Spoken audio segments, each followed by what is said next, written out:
लिखा है कि यीशु मसीह कई और जगह से जाकर सेवकाई खत्म करके ये सोचकर बैठे थे कि थोड़ा सा हम आराम करेंगे, पर उसी वक्त कोई आवाज आई तो यीशु ने अपने शिष्यों से, अपने चेलों से कहा, आओ हम उस पार चले। Hallelujah, hallelujah. क्या करें? उस पार चले, क्योंकि जब उस पार की बात में आगे जाके लेके जाऊंगा, तो परमेश्वर के लोगों, परमेश्वर आपसे कुछ चाहता है। जो परमेश्वर आपसे कराना चाहता है, हम उस समय को खो देते हैं, उस आशीष को खो देते हैं, उस परमेश्वर की जो गिफ्ट दिया है हम उसको खो देते हैं। इसलिए हम असफलता पर चलते हैं और हमें असफलता मिलती है। ये नहीं है कि आप पैसे में ज्यादा सफल हो जा रहे हो, आत्मिकता में आप कमजोर होते जा रहे हो, दिन ब दिन चढ़ा कमजोर होते जा रहे हो। इसलिए प्रभु यीशु ने कहा, आओ हम चले। हालेलुया। वहां पर लिखा, प्रभु यीशु मसीह अपने चेलों के साथ, अपने शिष्यों के साथ वो नाव पर चला और थोड़े समय बाद वहां पर लिखा है कि प्रभु यीशु मसीह नाव में सो रहा है। अचानक लिखा तूफान आया और फिर जो नाव थी, किश्ती थी, वो डगमगाना शुरू कर दिया। सुनिए ध्यान से, जब हम सफलता की ओर कदम उठाते हैं, जब ਅਸੀਂ परमेश्वर चाहता ਤੁਹਾਡੇ को ਕੰਮ ਲੈਣਾ, ਜਦੋਂ ਚਾਹੁੰਦਾ कि परमेश्वर ਤੁਹਾਡੀ ਜ਼ਿੰਦਗੀ 'ਚ ਤਰੱਕੀ ਦੇਵੇ, और उस समय साਡੀ ਜ਼ਿੰਦਗੀ ਦੇ ਵਿੱਚ या हमारे सामने कई प्रकार की मुश्किलें शैतान लेकर आ जाता है। चाहे वो हमारे समाज की ओर से हो, चाहे वो हमारे परिवार की ओर से हो, या फिर हमारे जो भी शैतान किसी न किसी रीति से कोई समस्या, कोई बीमारी को ऐसे भेज देता है। हम सोचते हैं हम आगे बढ़ेंगे, पर असफल हो जाते हैं। और फिर हम ये कभी नहीं सोचा, परमेश्वर तेरी इच्छा क्या है, तेरी मर्जी क्या है मेरी जिंदगी में, ये कभी नहीं परमेश्वर के आगे प्रार्थना किया। क्योंकि सबके पास जिद है, प्रभु मेरे बेटे को ये कर दे, मेरी बेटी के लिए ये कर दे, और मेरे पति के लिए ये कर दे। कोई बीवियां दुखी है शराबी, तो मेरे पति को सुधार दे, कोई बीवियां तो दुखी है, मेरी पत्नी को सुधार दे। सो परमेश्वर के लोगों, साड़ियां प्रार्थनाएं करती हैं, पर जब किसी परमेश्वर के चरणों में बैठ के कभी एक प्रार्थना की है, प्रभु तेरी मर्जी मेरी जिंदगी में लिखी है। Hallelujah, hallelujah. तेरी इच्छा मेरी लाइफ के लिए, मेरी जिंदगी के लिए क्या है? जब आप परमेश्वर के सामने पूछेंगे, परमेश्वर के सामने जाकर, तब परमेश्वर आपके लिए खुद रूप परमेश्वर आपकी मदद करेगा। यहाँ पर यीशु कहाँ पर है? कश्ती में। कहाँ पर है? कश्ती में, गाँव में है।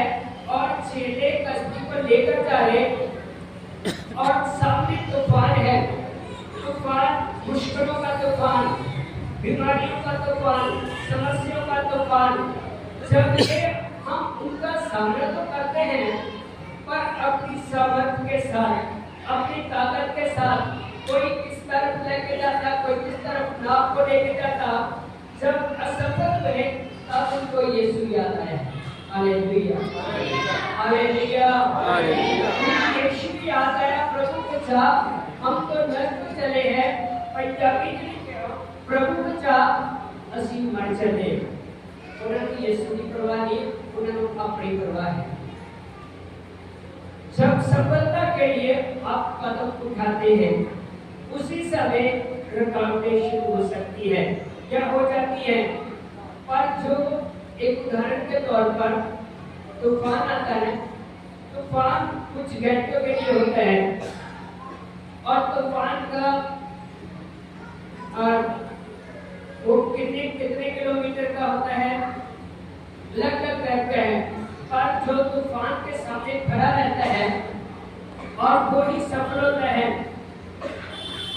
और जो तूफान को देखकर अपने आप को कमजोर समझता है, उसी को वही तूफान करने कर देता है।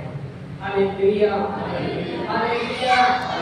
तूफान वही तो मैंने बताया है, मुश्किलें, मुसीबतें, परेशानियां कहीं से भी शैतान आपके सामने लेकर खड़ा कर सकता है। पर यदि हम परमेश्वर के लोग हैं तो फिर हमें शैतान की भी और परमेश्वर की आवाज में फर्क देखना चाहिए। हालेलुया। क्या ये परमेश्वर की ओर से है या फिर शैतान की ओर से है? जो रुकावटें हैं वो परमेश्वर की ओर से नहीं है, पर शैतान चाहता नहीं है कि आप जिंदगी में तरक्की करें, आत्मिकता में आगे बढ़ते जाएं, और कई प्रकार की समस्या लेके आ सकता है। पर यदि आप अपनी ताकत को इस्तेमाल करोगे, अपनी सामर्थ्य को इस्तेमाल करोगे, तब आप फेल हो जाओगे। जब आप यीशु को, जो हर समय आपके साथ है, हालेलुया, हालेलुया, यीशु ने कहा, देखो मैं शुरू के अंत तक आपके साथ हूँ। जब हम ये भूल जाते हैं यीशु हमारे साथ है, तब मुश्किलें आती है और परेशानी आती, जब भूल जाते हैं यीशु हमारे साथ है कि नहीं है। इसके साथ साथ यूहन्ना उसका 9 उसकी पहली ऐसे लेकर आगे पढ़ोगे तो वहां पर प्रभु यीशु अपने चेलों के साथ कहीं कहा, तो वहां पर लिखा, एक अंधा यीशु मसीह को दिखाई दिया। तो चेलों ने सवाल किया, प्रभु इसने पाप किया या इसके माँ बाप ने पाप किया? तो यीशु ने क्या कहा, ना तो इसने पाप किया ना इसके माँ बाप ने पाप किया, इसलिए अंधा पैदा हुआ ताकि जो इनके द्वारा परमेश्वर की महिमा हो सके। Hallelujah, hallelujah, hallelujah, hallelujah. और फिर है आगे का, प्रभु यीशु ने एक बात कही, ये जरूर है कि मैं परमेश्वर का काम जो है वो 3 दिन में पूरा कर सकूं। हालेलुया। फिर उनके हमने मैं परमेश्वर के काम पूरा करा, अगर क्या पर रात चली होती है जिसमें कोई इंसान काम धंधा नहीं कर सकता दिन में। इसका मतलब जो समय आपको दिया परमेश्वर ने, उसके लिए परमेश्वर के लिए वो समय खर्च करने की जरूरत है। हालेलुया। और परमेश्वर का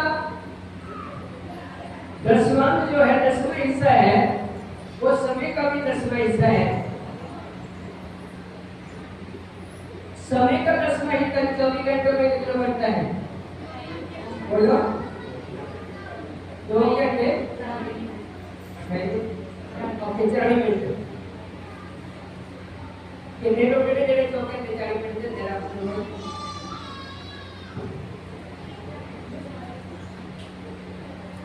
चलो आपके लिए कागजिया देते हैं। ओके, तो इसका मतलब है